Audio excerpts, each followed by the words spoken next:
Par le jeûne, abandonnons ce qui nous sépare du Christ. Frères et sœurs en Christ, depuis 2 jours déjà, nous avons débuté la période de Carême.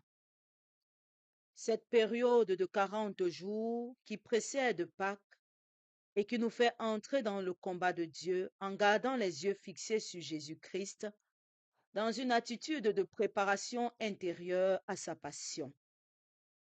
Nous rendons grâce à Dieu pour ce temps favorable qui nous donne de progresser à travers la prière, le jeûne et le partage dans notre intimité avec lui, et nous lui demandons la grâce nécessaire pour vivre de manière profitable cette période.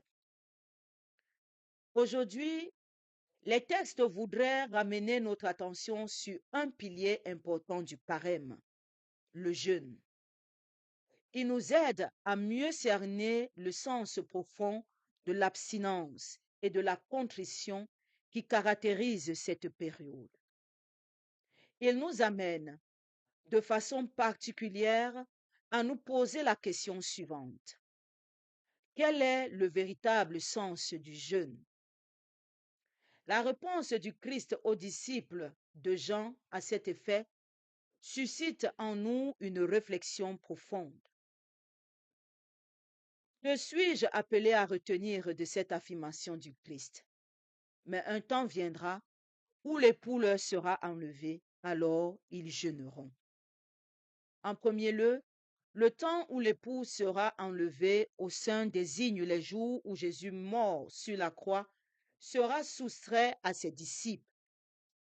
L'Église y voit surtout les 2 derniers jours du Triduum pascal, vendredi et samedi saint, où les chrétiens sont particulièrement invités à jeûner. Mais le carême tout entier associe déjà la communauté chrétienne à la pénitence de ces jours. En deuxième lieu, le Christ nous est enlevé par nos péchés qui nous séparent de lui. Dans l'un ou l'autre cas, le jeûne devient de nouveau une nécessité. Toutefois, le véritable jeûne ne se borne pas à une pratique extérieure. Il implique l'abandon du mal.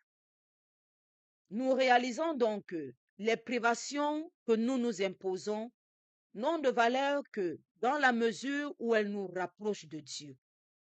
Elles n'ont de sens que si elles nous aident à vivre intimement unis à lui. Le jeûne doit signifier notre douleur d'avoir été séparés de Dieu par le péché et notre désir de revenir à lui pour recevoir son pardon. Ce geste est donc sans pertinence réelle si alors que nous le posons, nous continuons à nous séparer activement de Dieu par nos actes et nos paroles. Le véritable jeûne doit nous aider dans notre progrès spirituel. Il doit, par un effort conscient, nous identifier davantage au Christ notre Maître, nous transformer de l'intérieur. Prions. Seigneur Dieu, tu nous enseignes aujourd'hui que le jeûne doit être pour nous un signe de repentir et de conversion. Donne-nous pendant cette période la grâce de jeûner en nous abstenant de calomnier, de médire, de mépriser, de toute parole blessante, comme nous le demande notre pape Léon XIV. Par Jésus le Christ notre Seigneur. Amen. Loué soit Jésus-Christ à jamais. Le jeûne, ce n'est pas le régime. Le jeûne, ce n'est pas le régime. Le jeûne n'est pas un objet de troc. Seigneur, je jeûne, alors obtiens-moi la grâce de. Ce n'est pas ça jeûner. Nous faisons très souvent des neuvaines et nous les accompagnons très souvent d'un jeûne. Quand nous faisons une neuvaine, nous associons à cela un jeûne. Le jeûne, ce n'est pas le troc. Seigneur, je jeûne, je souffre, je me prive de manger pour que tu vois ma douleur et que tu me donnes la grâce. Ce n'est pas ça jeûner. La privation que tu t'infliges et que tu t'imposes doit te rapprocher de Dieu de manière sincère et non avec arrière-pensée, parce que le péché t'a éloigné de lui. Et tout ce que nous faisons comme acte, que ce soit dans la prière, que ce soit dans le jeûne ou dans le l'aumône, ça doit être des actions centrifuges, en nous éloignant du péché et en nous rapprochant davantage de Dieu. Si ce n'est pas pour cet objectif, ça ne sert à rien de jeûner. Et on l'explique bien dans la première lecture. Tu jeûnes et c'est toi encore qui te bagarres, qui a des paroles blessantes, qui passe ton temps à calomnier, qui passe ton temps à foncer le visage, à être méchant. Et tu dis que tu jeûnes. À quoi donc te sert ton jeûne? C'est dans cette privation-là que tu dois ressentir le manque d'amour de ton Dieu. Ce jeûne doit te donner faim de l'amour de Dieu. Tu dois avoir faim de lui. Et dans la douleur que tu ressens, tu dois verser les larmes de repentir et regretter sincèrement ton éloignement. Dans ton jeûne, tu dois continuer à être amour et voir les ponts que tu as brisés entre Dieu et toi et entre tes frères et toi. Et tout faire pour rétablir ces ponts par la miséricorde, le pardon et la réconciliation. Si ce n'est pas pour ça que tu jeûnes, ne jeûne pas. Parce que cette question me revient à tous les coups. Ma sœur, est-ce qu'on doit jeûner de la nourriture ou alors on doit jeûner d'autre chose? Est-ce que c'est obligé de jeûner de la nourriture? Est-ce qu'on doit manger le fromage? Est-ce qu'on doit manger ceci? Il ne s'agit pas de nourriture. Ce n'est pas un régime. Le jeûne n'est pas un régime alimentaire. On s'abstient de la viande pour faire souffrir notre corps qui est cher. L'abbé de Laurence nous l'a expliqué. C'est cette chair qui est souvent conséquence de toutes nos convoitises, cause de toutes nos convoitises. On s'abstient de toute chair, de manger toute chair. Pas parce que on veut faire le régime et perdre le poids, mais parce que on veut faire pénitence de cette convoitise de la chair qui nous a éloignés du péché. Et dans cette pénitence, revenir au Christ pour que par la grâce de son pardon, il fasse de nous des êtres nouveaux. Alors le jeûne que tu choisis de faire, je vous ai pris des exemples. Si tu décides, par exemple, de faire le jeûne des réseaux sociaux, Seigneur, ce temps de carême, ça me prend trop de temps. J'ai trop scrollé, j'ai trop passé mon temps sur les réseaux sociaux, j'ai passé mon temps à engueuler les gens sur les lives, à faire des commentaires mauvais, à critiquer, à insulter. Temps de carême, si j'arrête les réseaux sociaux. Si tu décides d'arrêter les réseaux sociaux, que tu substitues ça par les engueulades avec tes voisins, tu n'auras rien fait. Tu remplaces ça par des engueulades avec tes collègues, tu n'auras rien fait. Tu remplaces ça par des engueulades avec le premier passant qui passe devant toi.